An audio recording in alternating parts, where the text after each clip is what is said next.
Thanks, Chief.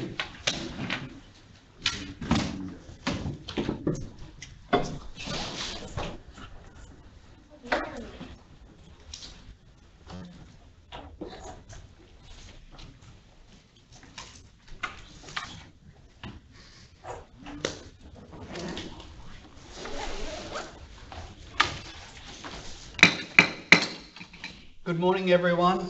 Welcome to the Tablelands Regional Council's March meeting. Do we have apologies?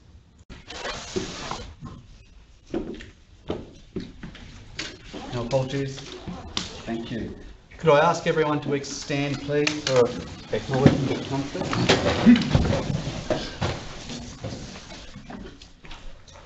I would like to acknowledge the traditional custodians of this land we are meeting on and pay respect to their elders, both past, present and emerging. And if everyone could remain standing, we'll observe a minute's silence as a mark of respect for those residents who have passed away during the previous month.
Thank you. Please be seated.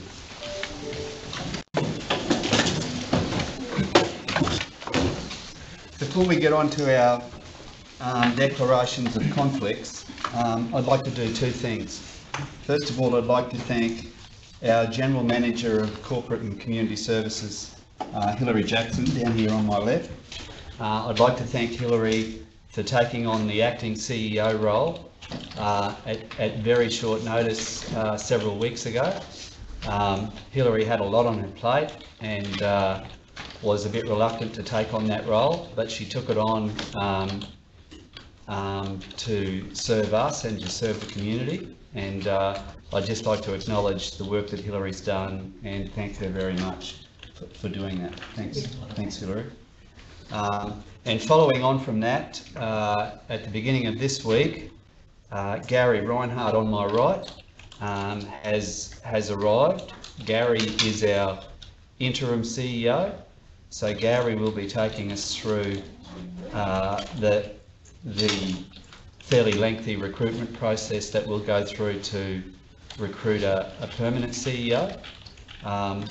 And Gary managed to get here at quite short notice as well. He was working down in New South Wales. But Gary's come up at short notice and arrived on Monday morning in Cairns, and then by early afternoon was already meeting senior staff at the TRC in Atherton. So I'd like to thank Gary for coming so quickly, and also express my view that we as a council look forward to working closely with Gary and gleaning as much as we can from his experience in this area. So welcome, Gary. Thanks very much, Mr. Mayor. Privileged to be here. Very good. Okay, item 6. Councillors, do we have declarations of conflicts or material personal interests? Councillor Cardew. Yeah, I have one. I inform the meeting that I have a declarable conflict of interest in accordance with section 150 EQ 4A of the Local Government Act 2009 in relation to item 12.1. The declarable conflict of interest arises because I have social interests with a number of the submitters against this matter. I propose to leave and stay away from the place where the meeting is being held while the matter is discussed and voted on. Thank you. Thank you, Councillor Cardew. Councillor Hayden? I declare I have described conflict of interest in item 12.8, the TRC 2021-02 supply of delivery of bitumen, seal, Rifle Range Road, Atherton. My husband George Fitzgerald has done work for one of the contractors who has submitted a tender, and he may be again asked to do works again for this contractor. I also declare I have a prescribed conflict of interest in item 13.6, sale of land, section 236, local government regulation inclusion. Parcel of land that is being presented for sale is the same parcel of land my son Errol Fitzgerald tendered for over 5 years ago. He may or may not be interested in submitting a bid again for this land, but I will be leaving the meeting while these matters are discussed and voted on. Thank you, Councillor Hayden. Have you got that, Jackie? Yes. Thank you. Yeah, look, I'd also need to declare a conflict of interest. So item 12.7, the Atherton Tennis Club. So I'd like to declare a declarable conflict of interest. I'm a former member of the Atherton Tennis Club, and I know the executive of the Atherton Tennis Club quite well. So I'll be planning to leave the meeting during the discussion and for the vote of item 12.7. Okay. Any other conflicts, councillors? Staff? No? Thank you. Item 7. Confirmation of the minutes. Do we have a mover for the minutes of the February meeting? Councillor Wilts? Seconder? Councillor Clifton? Those in favour? Carried unanimously. Thank you. Before we go on to any actions from those minutes, I'll also ask for a mover of the minutes of our special meeting on the 11th of March. Councillor Hodge moving. Councillor Bilney seconding. Those in favour? Carried unanimously. Thank you. Okay. Business arising and actions out of the minutes of the February meeting. So we've got some actions here that were brought up at the last meeting. Do we have a response to those? Yes. So that's the response there? Yeah. Yep, thank you. Thank you. So is that satisfactory, Councillor Clifton? Satisfactory for me, thank you. Yep, thank you. The next one, please, Jackie, thank you. Councillor Cardew, is that? Yep, that's the matter. Yep, thank you.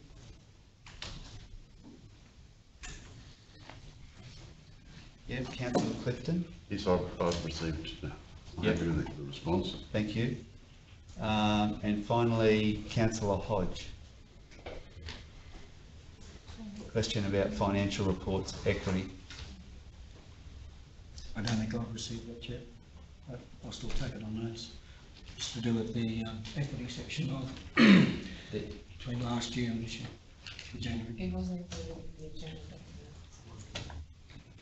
Yeah, so there is a response there that you might have a look at that afterwards. And Okay. yep. Okay. Any other matters arising from the minutes of the February meeting, councillors?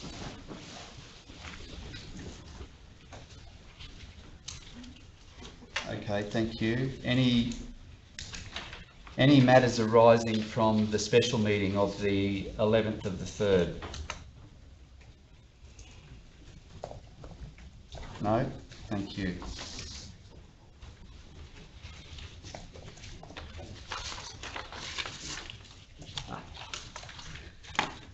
Okay, everyone, we've got Joe Morrow here from the Mareeba and Dimbula Irrigation Area Council. Welcome, Joe. Yeah, do you have a presentation? No. No, you're just talking? Oh, my arms up long. Yeah, okay. Well, look, you're welcome to just take a seat there, Joe. Thank you for coming. No worries. Yeah, it's over to you, Joe. Oh, thank you.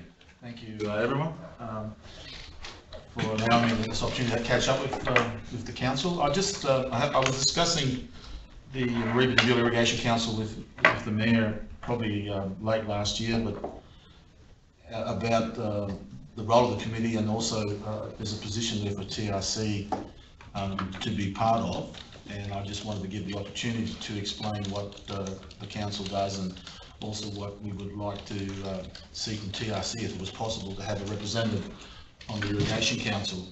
The Irrigation Council is basically the advisory committee to Sunwater in the operational matters, but also takes on a broader role as being an advocate for irrigation issues for the Mareeba Debula irrigation area in particular. So we take on board a lot of the water pricing issues, the resource planning for the Barron catchment as well. Predominantly we focus on the irrigation scheme, which, although with the name Mareeba Debula implies that it's only Mareeba Debula, it also includes parts of Walkham and Tolga as well. And to be honest, about 30% of the water that is actually used within the scheme is within TRC. So your ratepayers are, part of the system, and have a lot of interest in how the scheme is run and how the resource plan operates. So we decided early last year to engage broader with other players besides the irrigators. We have representatives from the Mareeba Shire Council, also the MSF, the sugar mill, and and we also were looking to see if TRC would be involved in it as well. Our preference was to have a councillor, but at the time that we wrote a letter to TRC, your economic development officer, I think, chose to come onto it. Unfortunately, because of COVID, it was a bit difficult in the early days to have a physical. He involved himself in a number of the teleconferences or Zoom meetings that we had, and I believe he's no longer with the TRC, so it's a vacancy there. And we would really like to see TRC be part of, I guess, the decision-making process in regards to the irrigation scheme. Now, predominantly we deal with irrigation matters, and TRC obviously in relation to, for example, I think you take water for Yungaburra out of the scheme. You deal that on a one-on-one basis with Sunwater anyway, and it's a completely different pricing process. So there is probably very little benefit to be involved in the council through that process. But as one of the Mareeba Shire Council and TRC being the two councils that predominantly benefit from the scheme from an irrigator point of view, from economic activity, there's an interest, I believe, for council to be involved in some way. So the offer is still extended, and we would really hope that TRC would consider filling that position in the future. Our preference is a councillor, but it's not a prescribed position. We'd just like to have TRC directly involved. It's been something that I think has been overlooked over the years from when how the irrigation scheme ran itself. Even in the early days, it was really only Mareeba Shire Council that took the position as part of the advisory groups. There's been a series of advisory groups going back from when the dam was built that state government and now through Sunwater, which is still the state government obviously, have used. So we think that there's more strength, and we just don't deal with the operational issues. We deal with also, I guess, the resource planning process, and as you're aware, that's been reopened, and we encourage TRC to take an active role in that because of the importance of the dam from a number of aspects. So that's a matter for you guys to deal with in the review process, but we will also be putting a submission into that process, and to have, I guess, a view from the TRC point of view would be of benefit as well. We obviously get a lot of input from Mareeba Shire Council, because they've always had an active role, but TRC would be great. So that's the Barron plan. The Barron plan's up for review, and submissions close, initial submissions close, I think on the 16th of April. It'd be important that everyone puts in a preliminary submission, sort of highlighting what are the issues that I guess are important, and they'll be different for this council, I imagine, compared to what the irrigators' viewpoint is, and even Mareeba Shire Council. So that's the first part of what I'd like to put to the council, and I don't need a decision now, you know, whenever you're ready, but the offer still stands and we'd like you to be part of it. We had a meeting last week, and I know the mayor come down to, I'm not sure who she talked to, I know she talked to you, Mayor Rod. The issue of the frog bit, I think I got it Yes, right. Yeah, so any support that TRC can do to help Mareeba Shire Council in that area there would be greatly beneficial. We're very concerned that it doesn't get into the Barron catchment, because I think we'll have a negative, it's definitely having a negative impact in the tributaries to the Barron, and we don't want it spread if we can. Obviously a big flood event would make a big difference and probably clean it out, but any support that you can do in that area would be greatly appreciated. And I encourage us also, the other thing was to encourage us to put in a submission to the Barron River resource plan. So, like I said, I didn't want to hold you up too long. No. I'm happy to answer questions if you want to, but I'll leave it to you, man. That's good, Joe. Look, thanks very much for coming. Regarding the frog bit, I did pass that on to our officer who deals with our biosecurity stuff, Tudor, yesterday, because Mayor Toppin sent that through, and so yeah, we'll get some advice on that. With the MDIA, Joe, are you the chair of the council? I'm the chair, yes. Yeah. And sorry, Mayor, to explain, the committee is basically a committee that the FEQ growers administers with Tableland cane growers. So it's a joint, it's independent of Sunwater. We've had a lot of, stoushes with Sunwater over and the government over the last 50 years, and we have a strong preference to have an independent group outside Sunwater. So it's not part of Sunwater, but we are acknowledged as the advisory committee to Sunwater. Yes, so does Sunwater... So, and I am the chair. And Sunwater has a seat at the table, do they? Or? There is observer as well, yeah. We don't like to give them a proper seat. Very good. All right. Look, councillors, I really think this is a really important thing that TRC needs to be represented on. So look, it's something that we'll discuss afterwards, and we'll get back to you, and hopefully one of us who've been elected will put their hand up to be on that committee, Joe. Yeah. So you said that it's dealing with basically resource allocation largely. That's the big issue is the allocation. Well, we that's available through the MDIA. Yeah, look, I'll answer it this way. We deal with operational issues, for example, when shutdowns occur, the repair and maintenance stuff, but we also broaden out to the resource planning point of view as well, and we also broaden out to water security and water, the broad spectrum of water debate. Yes. We're strong supporters of the Johnson diversion. There are many forms of that, the Johnson transfer. So, and we've been involved in the Nalinga discussions. So it's a much broader discussion. We haven't gone off, because we know there are irrigators, for example, in the groundwater issues up in the Tolga, the triangle, but we have offered support to them whenever we possibly can. They've got their own, they've had up until recently their own group, but we also take an interest in that because at the end of the day, we're a committee of FNQ growers, which is, we have representatives in that region, and cane growers is of the same view. So we don't just focus on the operation, we broaden it out and we take up all those issues. For example, frog bit is not, although it is probably an operational issue for Sunwater, they don't perceive it that way. They are doing things in the dam to try to prevent it spreading, and but that's probably would have been considered out of scope if we were just an advisory committee to Sunwater. So we'll deal with any water issue basically for the Tablelands if we deem it necessary.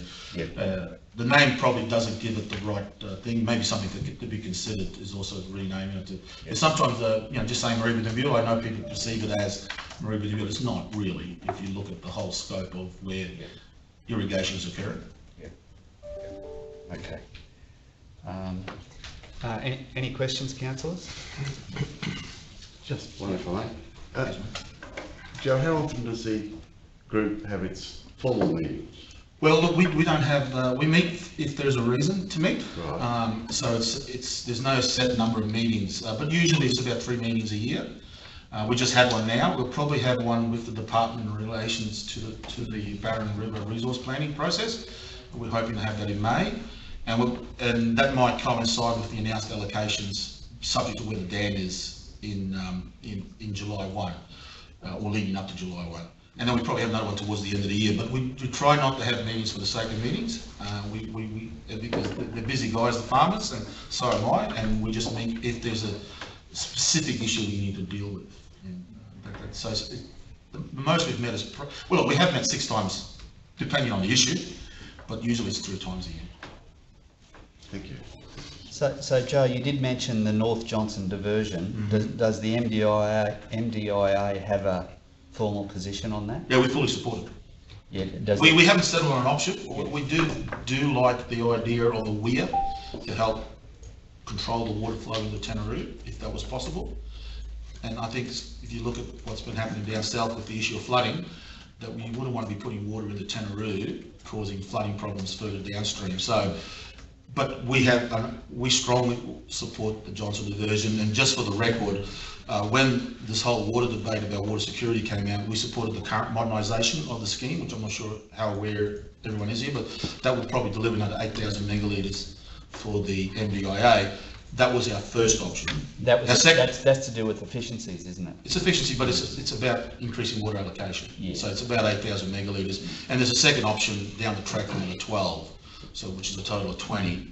But anyway, we can talk about that all day if you want. But we also support, the second option was Johnson diversion. The Linga was never really our preferred option, just for the record. Johnson diversion is now where we're focusing our energy, because modernisation will occur, and that will probably generate, if we work our way through stage 1 and stage 2, it's 20,000.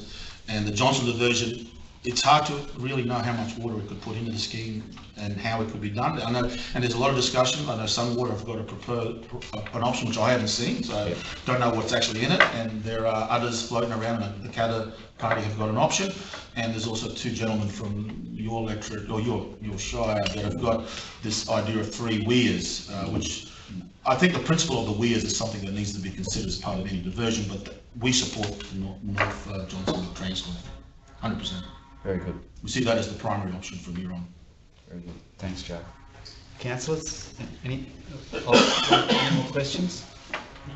Thanks, Jeff. I don't want to hold you up. I know how busy you guys can be. Very good, Joe. Thank you very much for coming over, and we'll get back to you. No worries. Thank you. Whenever you're ready.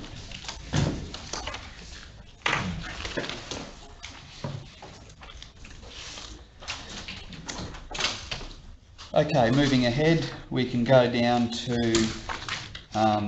item 11.1. So the standing orders.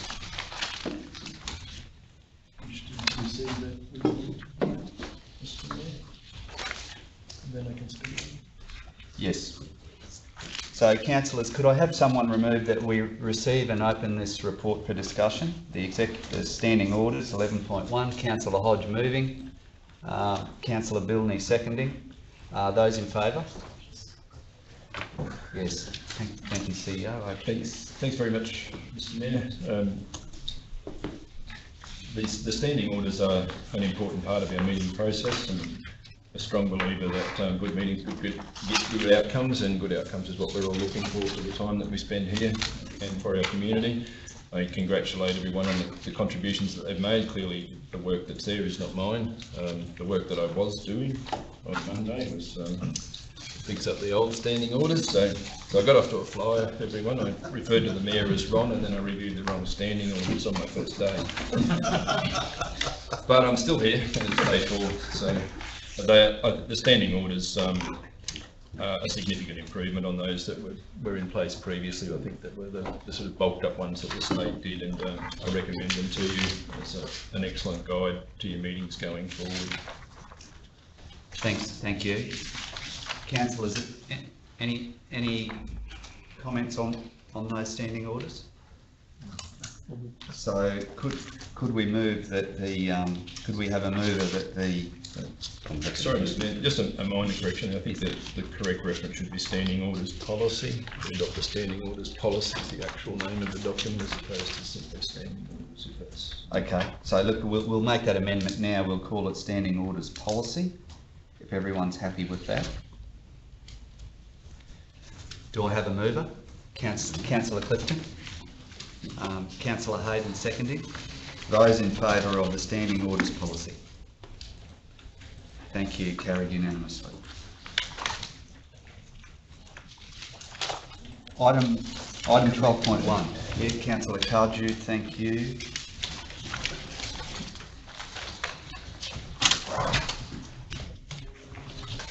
So item 12.1, F&S Burton, development permit for reconfiguring a lot, rearranging the boundaries of lot 2 lots into 2 lots, 209 Elms Road, Wandekla. Could I have a mover to open the report for discussion? Councillor Wilts, and a seconder. Councillor Hodge. Those in favour? Yep, thank you, carried. Over to you, Councillor Wilts. Yeah, very comprehensive report. Thanks to the officers that furnished the report. It seems to be, to me anyway, seems to be a fairly straightforward process. The applicant wishes to reconfigure to perhaps look at building a residence on the new block, and one of the blocks is flood prone, and to gain adequate access to the new block, he needs this configuration to be approved. So to me, I can't see an issue with it. Thanks, Councillor Wilts. Any other councillors like to talk to this one? Just one. Yeah, Councillor Hodge. Basically, as far as my point of view, it's planning goes. It's well done. It's common sense. There was some submitters who put their views forward in regards to this development, and the majority of it was to do with water. So I would just like to ask the manager of planning just to inform the meeting how we're dealing with the issue of water. Thank you. Through the mayor, we are aware that that area is not connected to a regulated water supply.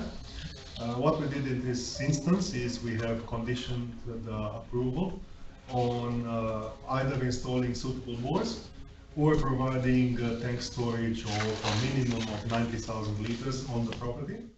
Meanwhile, the applicant, who I must say worked very well and very closely with us throughout the whole process, he has actually advised us that he will do both in order to ensure that he's got the water.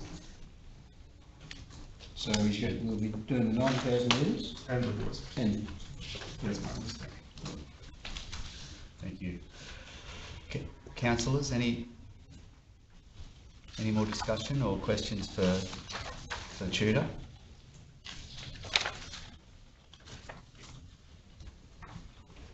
Would a councillor like to? I'll move the officer's recommendation. Councillor Hodge is moving the officer's recommendation. Do we have a seconder? Councillor Wilts. Those in favour? Carried. Thank you.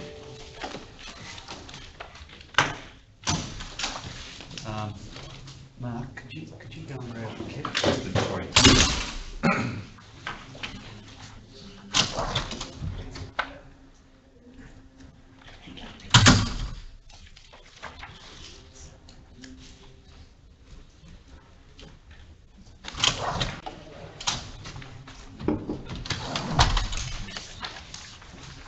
Thanks, Mark.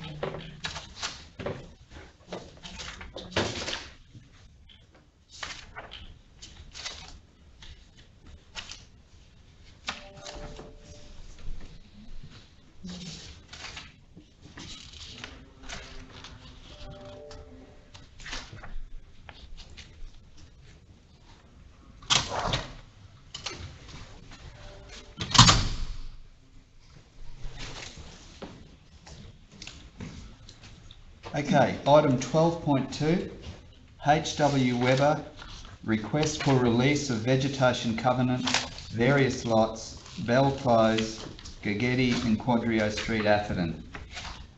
Could I have a mover to open the report for discussion? Councillor Hodge, and seconded Councillor Bilney. Councillor Hodge, would you like to talk to that? Yes, thank you, Mayor. I'm quite happy with the officer's recommendation. I'm well aware now that once we go through the process, then we'll contact all the owners of the blocks, and then go through the process. So the Mayor, thank you for the question.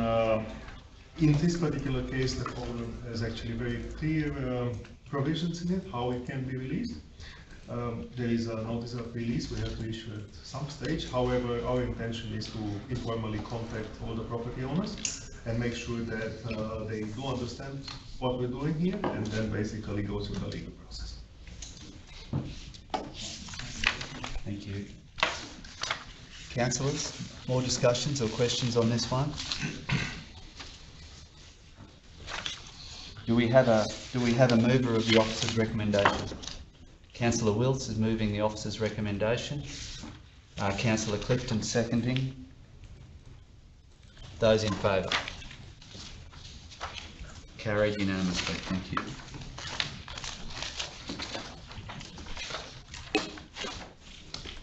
Item 12.3, Bernard Street Estate.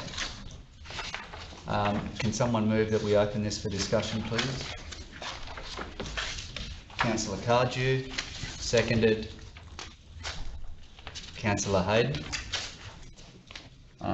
Councillor Cardew, would you like to talk to this one? Yeah, Councillor Hayden, would you like to talk to this one? No. Any discussion before we consider the officer's recommendation? Okay, do we have a mover of the officer's recommendation? Yeah. Councillor Cardew moving the officer's recommendation. Councillor Hayden seconding. Those in favour? Carried. Thank you.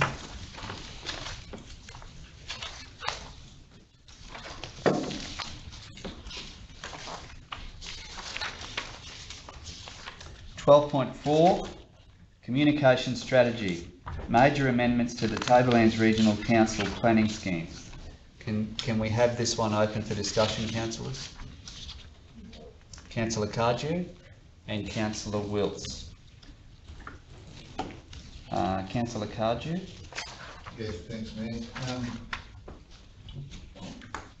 As we all know, our planning schemes with our amendments are going to the state for consideration and back to us for public consultation. I just want to reiterate my views on this, is that we just need to ensure that we have adequate public consultation with the major players in the industry, being planning consultants, building consultants, designers, those sorts of stakeholders who have lots of involvement and working with our planning scheme when it's in place. So that's all I want. Just want to make sure that engagement's done, so that we get a full understanding of what the community and stakeholders in our community want to see in our planning scheme. Thank you. Tudor, if you'd like to talk, that'd be helpful. Thank you. All right, thank you. Just wanting to certainly make it clear that we have developed this communication strategy, especially for the purpose of making sure that all these issues are addressed. The main trigger behind planning scheme amendments is the feedback that we are getting from our clients, which are the community, which are the residents of Tablelands Regional Council, and the developers and other important stakeholders we have. So we take that feedback, we process that, we come with the draft amendments, and then we certainly will discuss these draft amendments with them. We have a number of mechanisms. Actually, in this strategy, we have all the mechanisms that we could think of that would work and be efficient in consultation. And one of them will be face-to-face workshops. So apart from the usual website notice in the paper and so on, we will have a lot of face-to-face engagement with stakeholders and with the general community. Thanks, sir. Councillor Clifton? Through the Mayor, due to that face-to-face workshopping, will that be with individual or with collective industry group? Before you answer, I'd like to see industry professionals and community groups get together in a way so, if you like, on their ground, on a place where they can feel free to be open as they like. We know that there are many people who say, perhaps unreasonably so, make commentary about how it's hard to get things done in the Tableland Regional Council. One of the ways we could overcome that, even if it only might be in the head and not the reality, is to actually be very, very, very open and provide forums where it's not our forum if you like, it's on their ground in their way. However that interprets, and I would advocate that kind of approach. Thanks, Councillor Clifton. Councillors, any further discussion on this one? Tudor, was there anything else you'd like to add to this one? No? Right, do we have a mover of the officer's recommendation? Councillor Cardew moving, Councillor Wilt seconding. Those in favour? Thank you. Carried.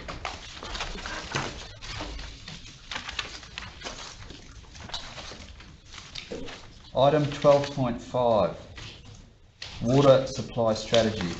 Could we have a mover to open the report for discussion? Councillor Bilney, a seconder. Councillor Hayden, thank you. I might ask you to talk briefly to this one, John, if you'd like. Yes, thank you.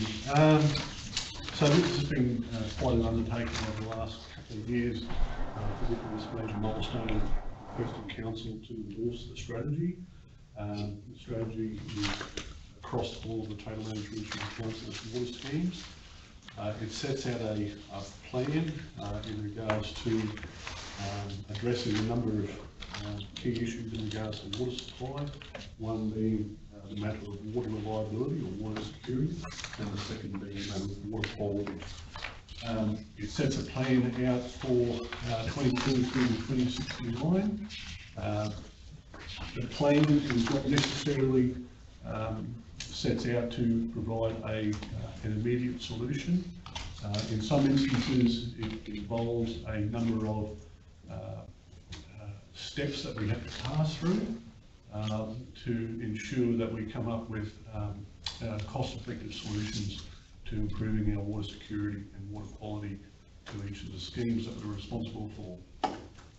The reason for stepping those out, there are some solutions that we're not necessarily 100% sure about, but we have to investigate those because they can bring about cost efficiencies in terms of securing that water reliability and water quality.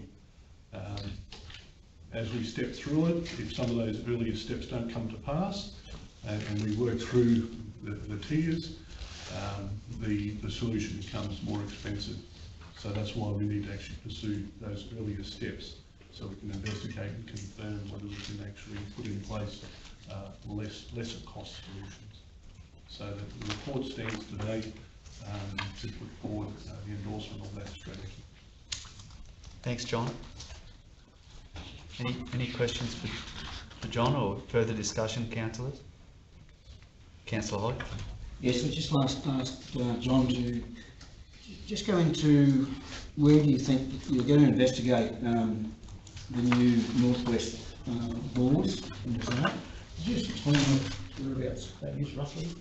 Yeah, so the locations are north of the Tolga Township. So the groundwater managed area around the Atherton Township is made up of 5 zones, groundwater managed area zones. And that's dictated by the Barron Water Plan. We currently source our groundwater for Atherton from 3 bores in the central zone and one more in the northwest zone. The central zone is an area that's heavily used, and from time to time it does get subjected to announced allocations from the regulator. What the announced allocation means is effectively a restriction on use. So whilst we have sufficient allocation in total to supply Atherton for the next 30 years, the problem with those announced allocations, it affects the reliability of supply from groundwater. So one of the first steps we want to do before we even investigate the northwest zone is to see whether we can get some regulatory reform through the Barron Water Plan to try and recognise town water supply as a high priority use and reflect that in the water plan. Much in the same way the water plan reflects high priority, medium, low and unsupplementary flows for surface water sources, we want to see whether in fact the department will actually reflect that in the groundwater. Very good, thanks very much for that. And in the report here it says in the long term, of course, to design and build a new water treatment plant for Atherton. So I probably will not be around in 2069. I don't think I'll be at council, I think. But we look forward to it. Yes, can I just explain that further? And I'll touch on what I said before about those steps that we pass through. If some of those earlier steps don't come to pass, the later steps, the costs go up. So one of the later steps is the treatment plant. If we can try and get as much as we can out of groundwater into the future, that represents the lowest cost solution for council. If we're forced to actually go back to our surface water supplies, we're going to have to put a treatment plant in, and that's a fairly costly investment for Atherton. There's another key player in here, and that's demand management. We've got Atherton representing of the 13 schemes. It represents the highest per capita consumption at around about average of 750 litres per capita per day, closely followed by the mill stream. Anything we can do to try and drop that per capita consumption is going to make it less likely for us to have to go back to surface water supplies. And we can push that water treatment plant further into the future. Yeah, Councillor Tarji. John, you mentioned that we can have restrictions on the use of the water supply of walls because of the levels of things. Does the supply level of Tinaroo have any bearing on our underground water supply? Do you know? Anecdotally, yes. When we went through the exercise of the water strategy, it was fortuitous that the Department of Natural Resources, Mine and Energy, or what they're called at the moment, was undertaking a regional water security strategy for Atherton. So this is an exercise that the department has been working through all Queensland since around about 2012. So it was aligning for the planet's alignment of the planet for all the right reasons that the department was doing this at the same time we were developing the water strategy. So I was working in tandem with the department. The security strategy that the department was doing, it was the first time they've actually undertaken modelling of groundwater, because up to this point they'd only been looking at surface waters for all the water supplies throughout Queensland. So we were quite fortunate also that they were actually able to do modelling of the groundwater. So whilst they didn't necessarily go into the connection between Tinaroo and the groundwater source, they were still using actual monitoring data to try and provide some confidence in the model that they're undertaking, so they could feed that into our water strategy. Just touching on Joe Morrow's presentation, their focus is on irrigation and supply of water for cropping and stuff, whereas that North Johnson diversion scheme would not only help them but also help us with our not being restricted. Now, if the dam's maintained at a certain level, then our bore goes to reason. Our bore supply would be a stable supply as well, hence not having to reduce or be restricted in what we can take out of it. So I think it's all tied into the one. Councillors, any more questions on this one? Do we have a mover of the officer's recommendation? Councillor Cardew, and seconded Councillor Wills. Those in favour? Carried. Thank you.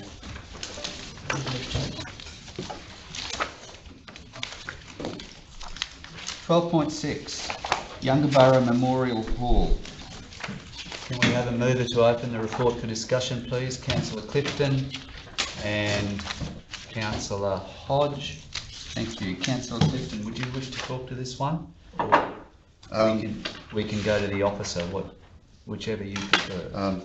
Thank you, Chair. I'd like to hear from the officer. Yeah, Chris, thank you. So Council, as we're aware, have been investigating our assets for a little while now.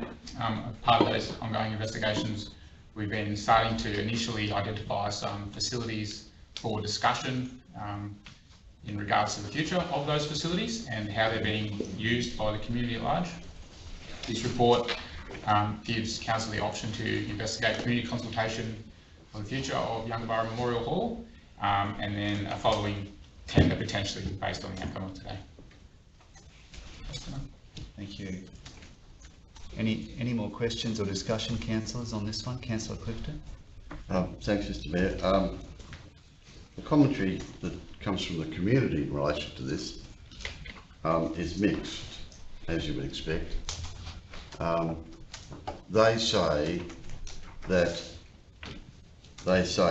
where it records here that the Memorial Hall has only been hired once in the past 12 months. They say that's not because people don't want to use it, but the new booking system, been in place now for a while, makes it impossible to easily get access to it. A commentary I would make is that one of the things that's going to come from the community when we do the community consultation is that the community are going to say, well, if you take it away, what are you going to put there? And I think it's worth noting that that community area, the recreation shed is used extensively. The tennis club has just gone into recess. The ground is unusable, and we're hoping to put aside funds to actually provide a playing field so that children and others can actually use it. So it's an area that's been, if you like, I see it as being largely neglected by the TRC. So I wouldn't like to see have the community hall removed. And I think it's worth saying for those members of the community who may or may not be listening or hearing, would like to see it removed until we were able to come up with an alternative. If we dress the grounds and kids' sports start, we have to have somewhere for them to get changed. But the community, on the other hand, after the place has been top dressed and prepared, playing service prepared properly, has to get into it and use it. Otherwise, there's no point in doing it. A statement from the floor. Thank you, Mr. Mayor. Thank you. Thank you, Councillor. Councillor Cardew. Thanks, Mayor. Look, unfortunately, I don't share my colleagues' views on the on this matter. I mean, the building very old. I suspect it's a maintenance nightmare. We have, as a collective, indicated that we need to look at our ageing assets and dispose of the ones that aren't working for us and costing us a lot of money. And it's my view that this is one of them. The fact that it's not being used well sort of highlights that. The fact that the oval is in a condition that's not attractive to be used, and we're addressing that. But I don't think we can wait another 1 or 2 years to see if the top dressing of the oval is going to make any difference to the usage numbers of the hall. So I support the officer's recommendation to engage with the community and have it demolished. Councillor Wills. Just a very brief comment, just to endorse the Deputy Mayor.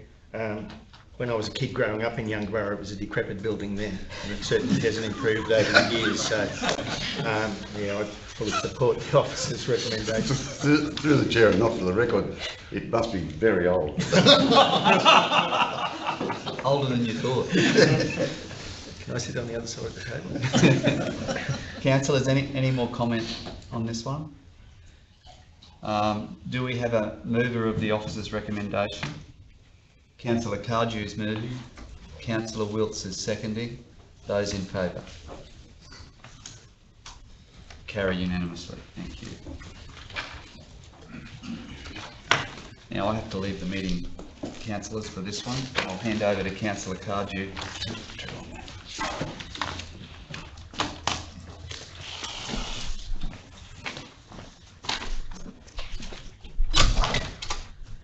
Okay, item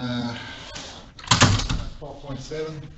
Have a mover and a seconder to open up the report for discussion. Councillor Wilkes moved, seconded by Councillor Hayden. Councillor Wilkes, do you want to open up the discussion? I'd prefer to listen to the officer first, please. Okay. Thank you, Deputy Mayor. So the report presented today discusses some work council conducted early this year that we acted on from a safety concern for the public. Due to the consultation process, the Atherton Tennis Club has lost their ability for night tennis.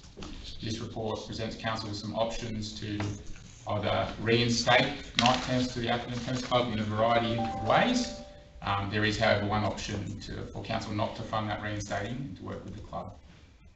In a brief summary, Mr. Deputy Mayor. Any comments from councillors? Councillor Golding? Yep, look, through the chair, it would appear that there was some discussion about the lights and that officers actually had to act swiftly to address the immediate public risk. Looking through the relevant correspondence in the report, it clearly states that by removing the lights would mean no night tennis for the moment until a potential way forward was discussed. I look at the photos, the state of the brackets, the wiring, the poles, and all undeniably would pour and place an unacceptable risk to the club patrons. The decision to act is prudent in my mind. However, arguably, the actual lights could have been handed back to the club for disposal if that is what they had decided. Unfortunately, this did not occur, and today is where we now sit. As a compromise, I feel council should reimburse the club by way of lights to the front court only and associated poles with any installation to be affected by the club. This is the process that I believe, in my mind, should have been undertaken. The other point I note that the report doesn't indicate any who pays for the electricity of the use of those courts at night, and there's also no real notation of the revenue received from night tennis, so it's a little bit hard to establish the importance of night tennis in the absence of this information. I have an alternate resolution that I would like to propose, if that's the order, and that would be that council supply 6 new lights to the Atherton Tennis Club to facilitate night tennis on the front 3 courts, and to continue to support the Atherton Tennis Club to fund reinstating lighting to the front 3 courts, and negotiate and finalise tenure arrangements through a lease or licence agreement for the front 3 courts and clubhouse. Councillor Hodge? Yeah, well, I totally disagree with that. We have a seconder for that motion, or before we just move into discussing?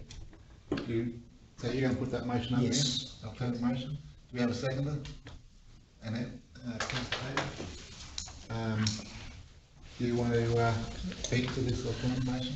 The only thing I want to ask is, can't see my glasses, to continue to support the Atherton Tennis Club to fund, is that to fund with themselves or for us to fund? To help with funding, for them to obtain funding? Well, council's not going to fund. Through the chair, my intent with that is to assist through provisions of letter of support to finalise the installation process, be it the electrical attachment to the poles, etc. Through the club themselves, with the support of TRC through the letter of support process. So basically what you're saying is Just that making sure. you want to provide light fittings to the club, pay for light fittings to the club. Provide 6 new lights to the club to replace the ones we've taken down. It'll be up to them to reinstate. Yes, as I understand, the poles are already there, available to locate the lights onto. The actual installation of those lights, I think, should be borne by the Atherton Tennis Club. Can I just go back to the officer? It's my understanding that the lights, the poles at the front court, and especially pole, I think 1 is identified in your report, which is the one that also houses the main switchboard. Correct. Is the worst one that needs to come out. Yeah, through the chair, the poles are sorted, so they're out, and the new ones have turned up on site a couple of weeks ago, ready for installation. So say that again. So the poles themselves, we purchased as council, and we'll be putting back up, depending on how this meeting goes in terms of whether we're doing it as reinstall the wiring or not. But the poles themselves are purchased and ready to be installed. So to Councillor Billy's point, the poles and the funding related to the poles are done. So the poles have been purchased but not installed. Correct, they're just sitting there ready to be installed. How many poles? I think we bought 3 brand new ones to replace the 3 very poor condition ones. Okay. So there's a comment in the report that we were going to reallocate poles from the back court to the front court. That's not happening. The 4 poles on the rear court will remain, and there'll be the new poles purchased on the front court. There'll be a total of 12 poles, I believe, installed. Councillor. So I get an understanding, you get it right. The poles will be put up, we purchase them, we're going to put them up, so all the poles will be there. So, saying that, option 2, the fund reinstating lighting to the 3 courts only, will be the $56,000. Through the chair.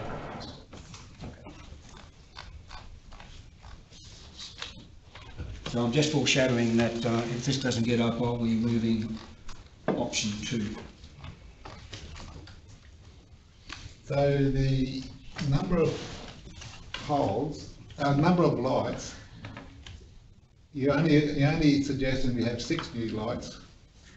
Will that do all the front courts? Yeah, through the chair, there's 2 existing that are staying, that are fine, no issues with those, so on the far end, so it's just the remaining ones. So you'll have provision for 8 on the front court in total, and 4 at the back, so it's 12 lights for the site in its entirety.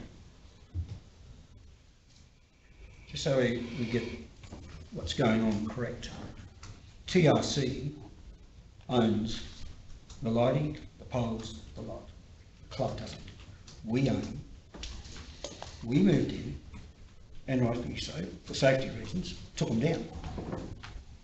So therefore, it's only reasonable, we own them, even though they may have paid for them, we own them, we should put them back. Because they're owned by TRC. And we depreciate, we do all the financing through our books, so they're ours. So I think it's only relevant that we should be funding it. Yes, sir. Through the chair, I take on the point made by Councillor Hodge, but I'm also aware that the Atherton Tennis Club and TRC have had a long and unsuccessful, largely, history of trying to resolve tenure. There have been many times, as I understand it, I could ask Phil to come and give us a rundown if you like. I'm only talking across the top of my head, but partly informed the tenure of that area is not at all resolved. And so that whatever we decide to do, from my perspective, ought to contain a condition that it can't be any more sort of standing back and waiting for something to happen. They have to resolve the tenure as well. They can't say they're theirs and they're ours and take monies from it and not be prepared to enter into proper negotiations and complete them over the tenure arrangements. Perhaps, Mr Mayor, Deputy Acting Mayor, we could ask Phil to give us a rundown of where that lies. Phil? Chris? I'm happy if Phil's comfortable to come up.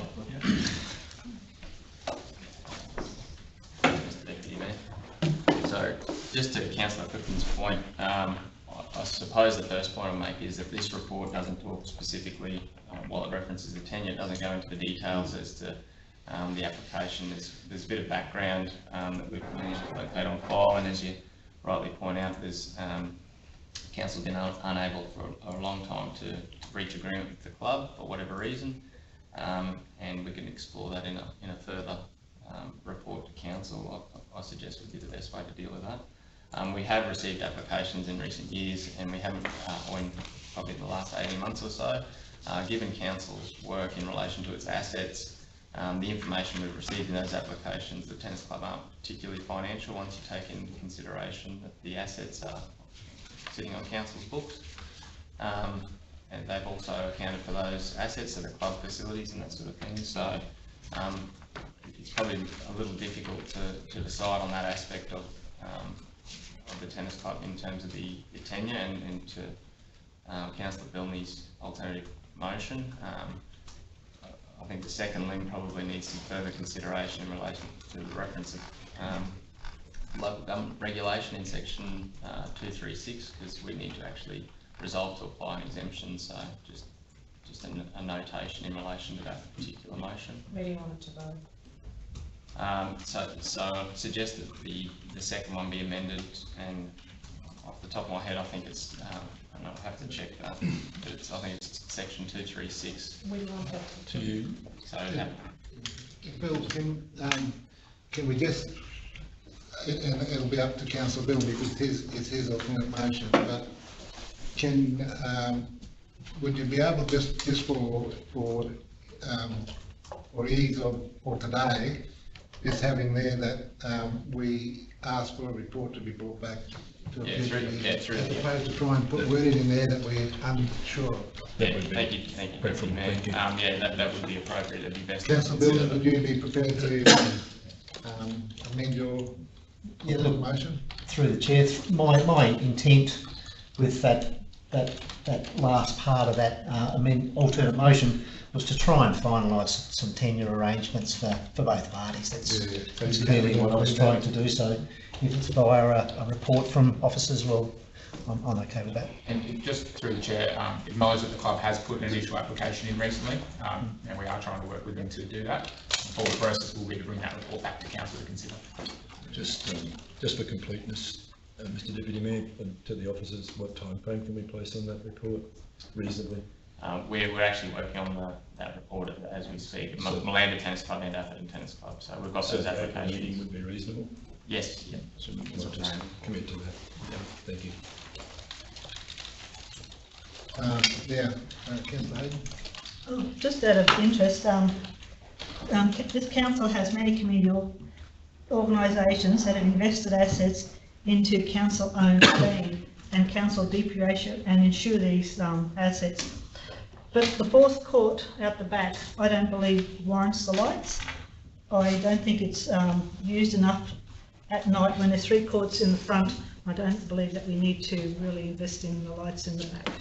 That's my thing. I don't think there's enough players there to worry about another 4 lights being installed or paid for by the council. Thanks, Councillor Hayden. I'll just add a comment there. On the way to the meeting this morning, I called into the Atherton tennis courts and had a look there, and there were 3 disabled people using the courts at the time, 2 in a wheelchair and 1 with an amputated leg. Anyway, I asked the lady in the wheelchair come over and talk to me about what was happening and stuff, and she indicated to me that she also plays night tennis in the wheelchair against whatever. And I asked her, are all the courts used at night? And her response to me was, yes, they are.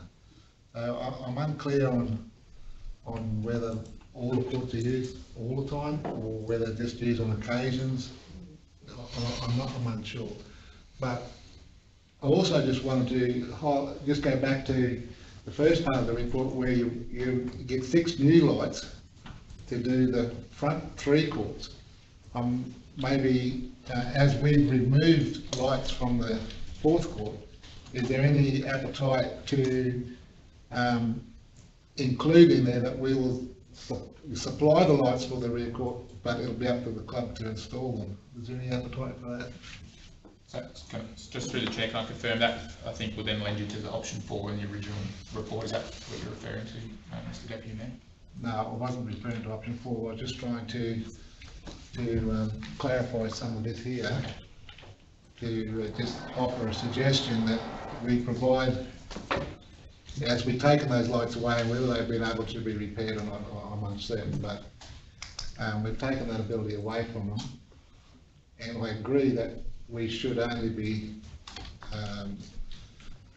installing the new lights on the front courts, because I think, you know, given the numbers of their patronage and their membership and things as identified in the report, I'm just mindful of the fact that we did take lights off those poles at the rear court, court number 4.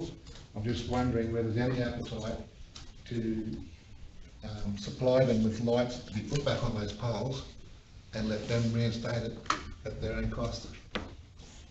Just lights? Yes, so what you're saying there is that I've just come back and just worried about this resolution, because if you take point 2 and you're trying to, which is a good point, don't get me wrong, right?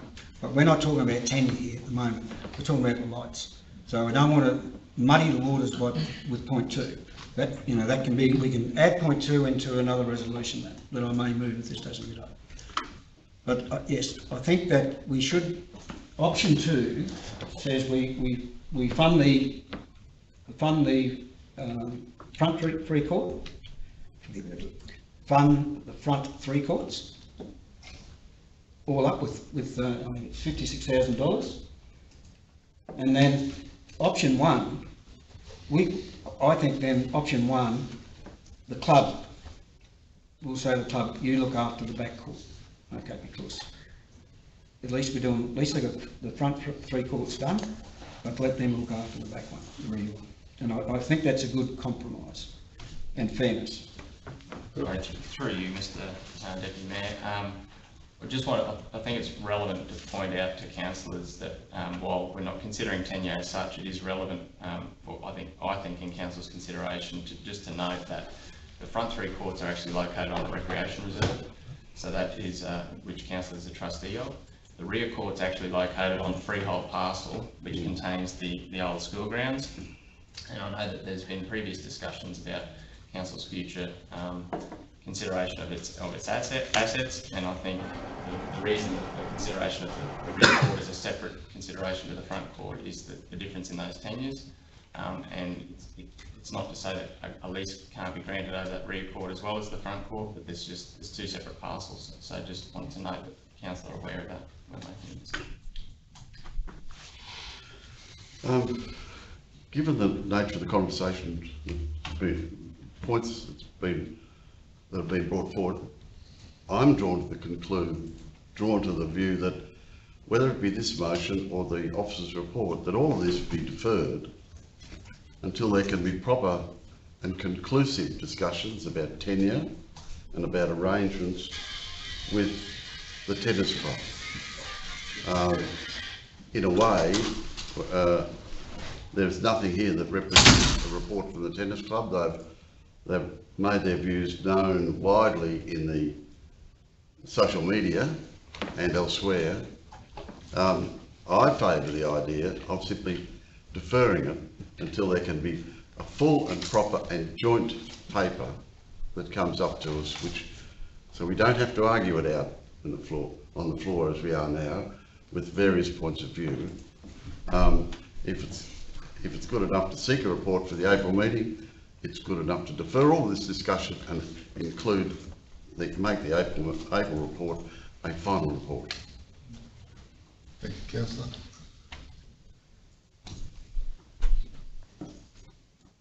I'll make one last comment. Anybody else got any further comment? Oh, only that I understand Councillor Clifton's point of view, but this has been going on for that long now. We need to make a decision. We'll keep the tenure separate. And that was one of the things that was highlighted to me this morning by the players, that they are suffering because there's no lights in their view. Yeah, through the chair, maybe one final consideration or to take into account. Would Chris, do you have any potential ideas of what the installation costs may be for those 6 lights if we said that council pay for that as well? Yep, through the chair. Essentially what you're talking about, Councillor Filming, is option 2 in its entirety. So it's the remaining difference, which is it's a 56 total. So that would be the full option to reinstate front 3 courts for lighting. So that would certainly allow, maybe not the club's view on adequate night tennis, because it is hard to gauge, as Councillor Cardew has said. So 56,000 in its entirety, council building will reinstate lighting front 3. I will note that is a slight change on the service that was previously there, because they added overhanging lights, cables to the lighting. We think that's, we can do better there and do an underground boring. So obviously the ball goes in the air, so if we can avoid that for the players, we think that's a reasonable solution. So it'll be a slight improvement on what was previously there, but definitely will reinstate night tennis. Any further? Okay, so we have an alternate resolution on the board. We have a mover and a seconder. I'll now put it to the vote. If we support the alternate motion. So, all those in favour? Defeated. Councillor Hodge? Councillor Cardew, I'll move as part of the officer's recommendation number 2, option 2, and also add in that last point about bringing back a report to council on the. Okay, so I have a mover to adopt option 2 with the inclusion of the thing. Do I have a seconder? Councillor Wilkes. All in favour?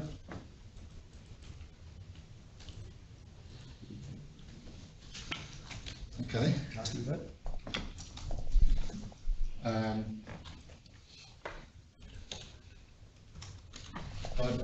Like I said, I'd like to see the night lighting, the night tennis go back into play. So I'm using the mayor's casting vote in favour of the motion. Thank you.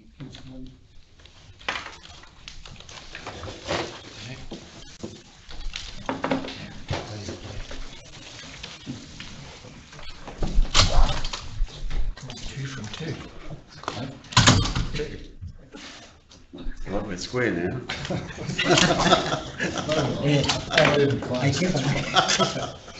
Oh, you're going to this one. Yeah, on live stream. Yep. Yeah.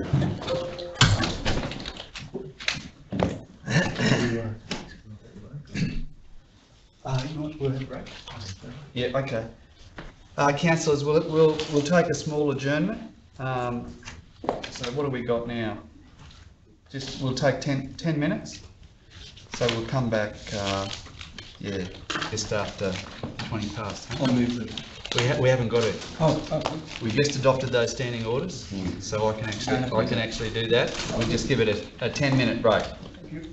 Thank you. Thanks, everyone.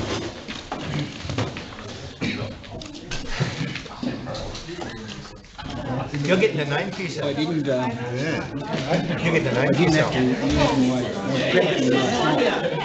Talk about dinner. Now, We're still on.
We love it up here. We love it up here. We love it up here. Cameras now live. Thanks, Jackie.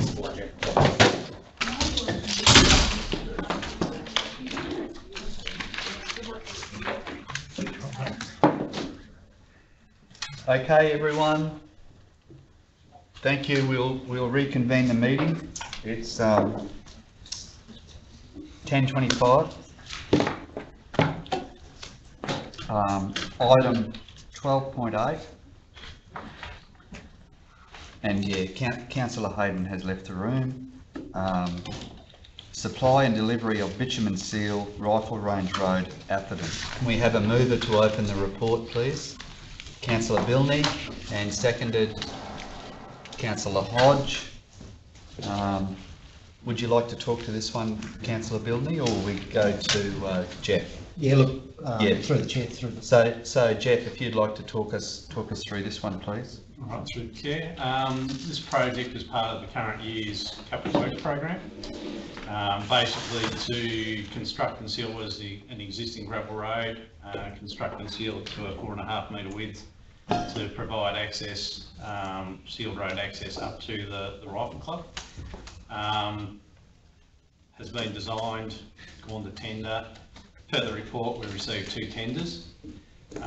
Again, as per the report, we've assessed and on a number of attributes, a number of criteria, but there was a large difference in the pricing of the 2 tenders, which means that essentially it's a very straightforward evaluation. And as far as the recommended tender is concerned, they've got a strong track record in terms of quality, timeliness. This project is to be delivered by or this financial year, and we anticipate that once the contractor's on the ground, that the works will only take between 2 and 4 weeks to actually complete. Thanks, Jeff. So Jeff, just clarification, does it include the section before the causeway as well? Yes. From the existing sealed road intersection. Yes. Right through to, from memory, it goes to the driveway to the caretaker's house. To the caretaker's house, yeah. That's really good. Yeah, very good. Councillor Cudge. Jeff, there's at the end of before you turn the corner to go down the hill to the causeway, all those residents down there, is their road sealed in front of those houses down there?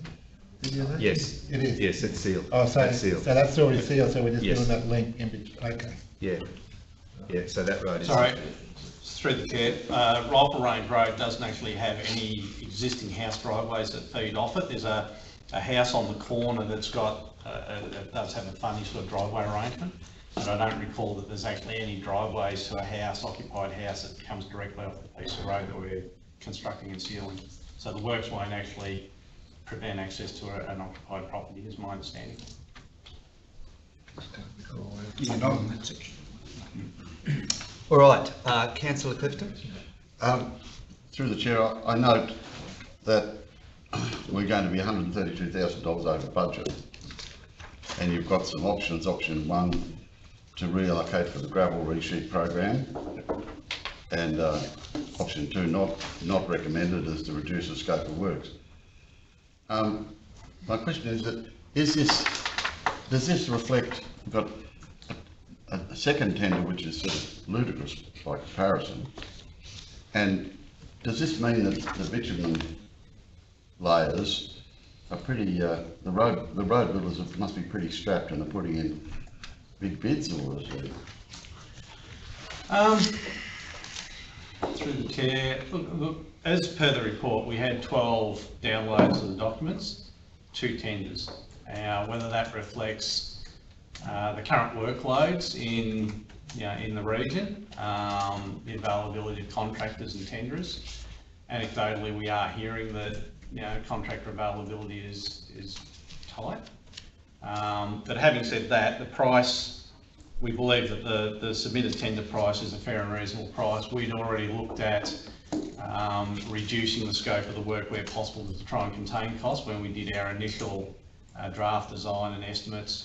We actually did trim things back a little bit to make it as economical as we could.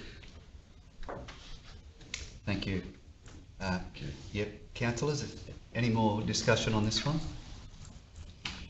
Would a councillor like to move the officer's recommendation? Councillor Hodge, seconded Councillor Wilts. Those in favour? Carried. Thank you. Next month.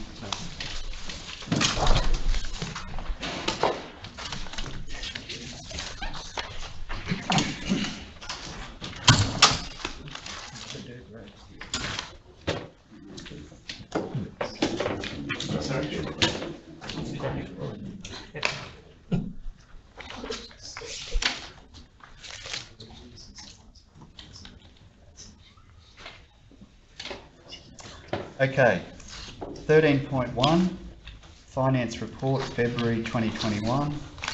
Can we have a councillor to move the report open for discussion, please? Councillor Hodge, seconded. Councillor Bilney, thank you. Those in favour? Carried. Might go over to you, Erica, if that's okay, if you'd like to talk briefly to the report. Absolutely. So I'll just highlight that for the period ending February, our operating revenue and operating expense is within our 3% margin, so we're travelling really well in our operating space at this point in time. Towards the end of February, we have issued our rate notices for the year, which are due in the coming Monday, so we'll see that come through. We've seen the issue within this financial report, but we'll also see impacts of payments and things coming through for the following report. The capital budget, there are some variances in that space at the moment, which have been addressed in our budget review. There's another report that follows this one, and from the revised budget for our capital projects, we're expecting that they will be delivered as budgeted from the budget review. Is there any questions? Councillor Hodge? Yeah, thank you. Erica, if we're looking at the trend, it looks very favourable. So, not asking what figure or anything like that, but we did budget a zero surplus overall.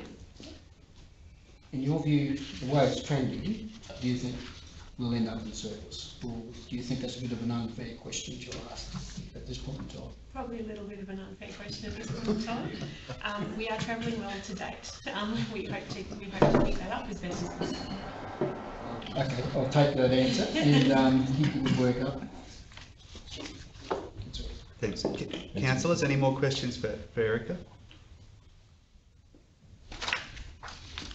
Would a councillor like to move the officer's recommendation?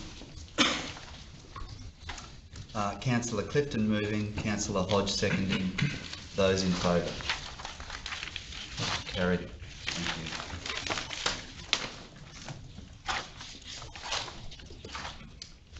you. Okay, item 13.2, 2020-2021 second budget review. Can we have a mover to open the report, please? Councillor Bilney and Councillor Cardew seconding.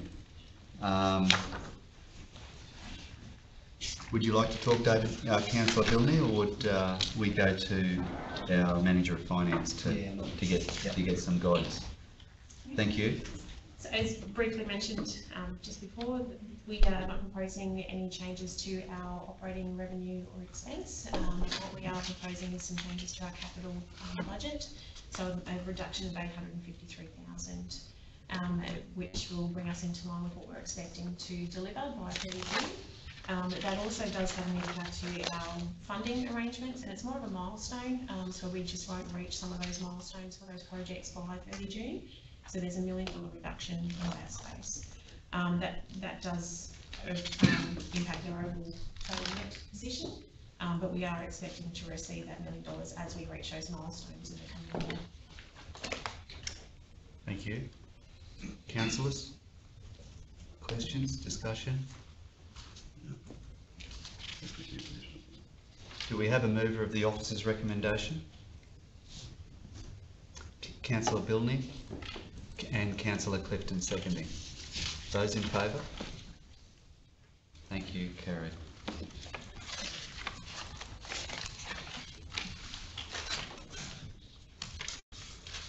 Item 13.3, 2020-2021 fees and charges.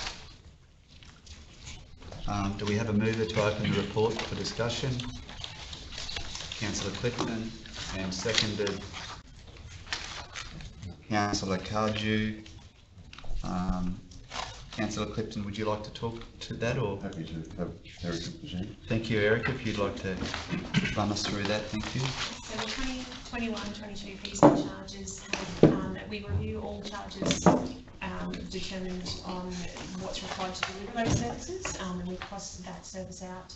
What we have identified is that we are able to keep those majority of those fees and charges in line with our council cost index of 1.88% at time of review. We have, so most adjustments made are in line with that. Some percentages do look a little different just due to branding. So to make it easier for our officers and our customers, we have rounded to the nearest 50 cent or all $1 where applicable. We also have the introduction, not the introduction, a scheduled increase for the waste levy from $80 a tonne to $85 a tonne. So for the applicable fees that have a waste levy component, that's also being factored in. And that's the highlight. That's the highlight. That's the highlight. That's the highlight. Thanks, Erica. Councillors, any more questions for Erica? Just one there. I don't think we'll go line by line. But I'm happy. Okay. Do we have a mover of the officer's recommendation? Councillor Hodge is moving that. Councillor Clifton seconding. Those in favour? Carried. Thank you.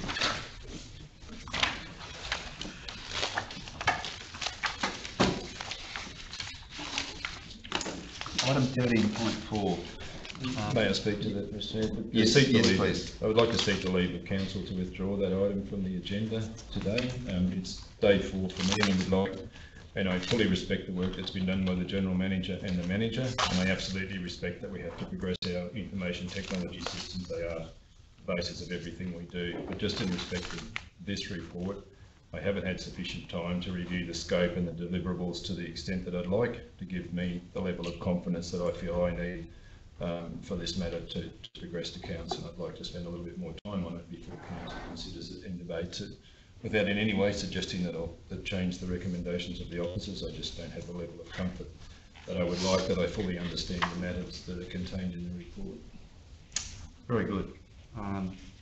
Could I ask I do want to stress too, this is in no way impacts, and it seeks definitely to distinguish it from 13.5, which is part of our overall management of risk. We have service failures. I think I mentioned when we got together earlier in the week that failing hardware is very costly in terms of lost time and lost productivity, and for you guys, lost confidence in your community when we can't deliver the basic things like a rates receipt, for example. And I've been in that space, and it's not fun. It's better than running a town out of water, which I've also done. We won't go there. But I just want a little bit more time to spend with the General Manager and the Manager on this particular contract. Very good, thank you. So could I ask a councillor to defer this motion? Councillor Cardew moving, Councillor Wilt seconding. Those in favour that we defer 13.4 to a future time. Thank you. Sorry, was that everyone? Yes, thank you. All in favour, thank you.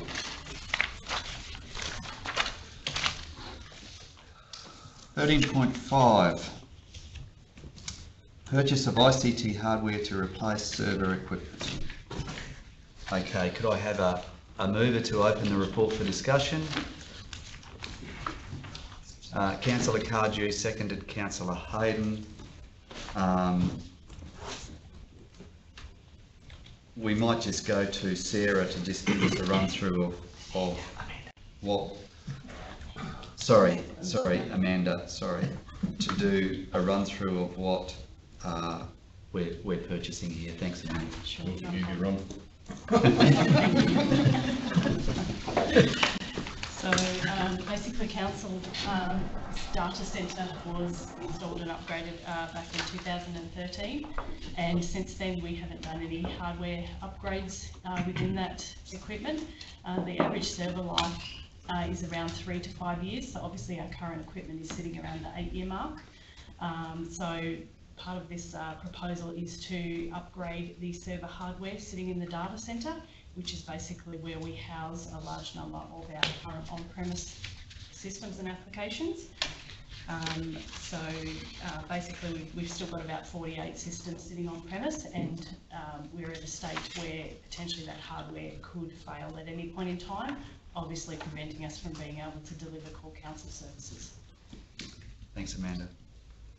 Councillors, any questions or discussion on this one? Councillor Hodge?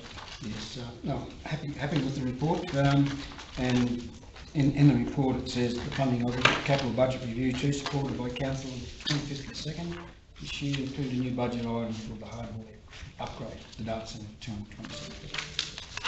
That's all. Okay. Do we have a mover of the officer's recommendation? Councillor Hodge and Councillor Hayden seconding. So those in favour of the officer's recommendation? Thank you, carried.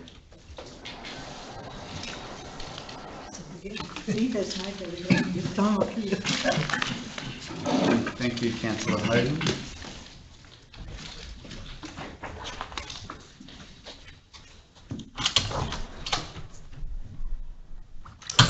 Okay, item 13.6, sale of land, section 236, local government regulation inclusion. Can I have a mover to open the report for discussion, please? Councillor Hodge and Councillor Clifton, thank you. And would you like to talk, Councillor Hodge, or would you like to go to the office? I'll just go straight to the office, please. Yes. Just to explain to everyone at the meeting here part 1 of the resolution. Okay, thanks, Phil. Thank you, Councillor. Through the Chair. So essentially, this report's really just to formalise a statutory requirement. Council may recall last year resolved to sell a number of surplus parcels of land. These two particular parcels that are mentioned in this report had previously been offered for sale by auction or tender going back a few years ago now. However, the discussions with the agents has sort of indicated that there may be already interest in these and it may not be necessary to go to auction. However, before we can do that and avoid going to the expense of the auction, we need to formally apply the exemption under section 236 of the local government regulation, which has the effect of saying that it's been previously offered for tender auction, and council is happy to list it for a price or to sell it for a price that's higher than the highest bid in that process. So that's essentially the purpose of the report, was just to formalise that requirement, which wasn't sort of extensively covered in the resolution of late last year. So. Very good. Councillors, any further discussion or questions on this one? Do we have a mover of the motion? Councillor Clifton moving, Councillor Wilts seconding. Those in favour? Carried, thank you.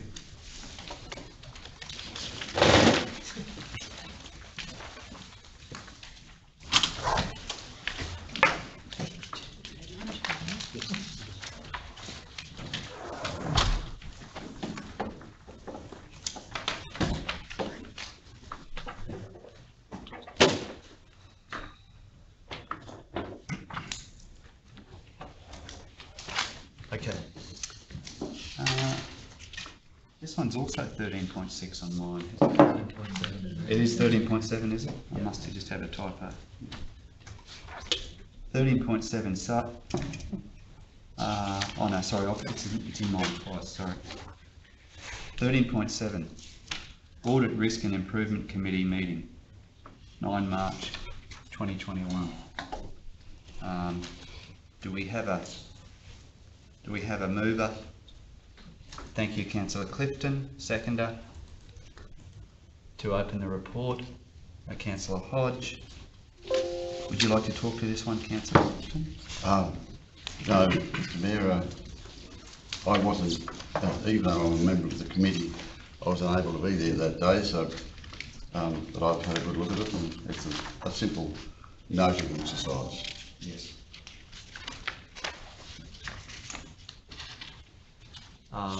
Do we have a mover of the officer's recommendation? Councillor Clifton and Councillor Cardew to second? Yes. Councillor Cardew seconding. Those in favour? Carried. Thank you.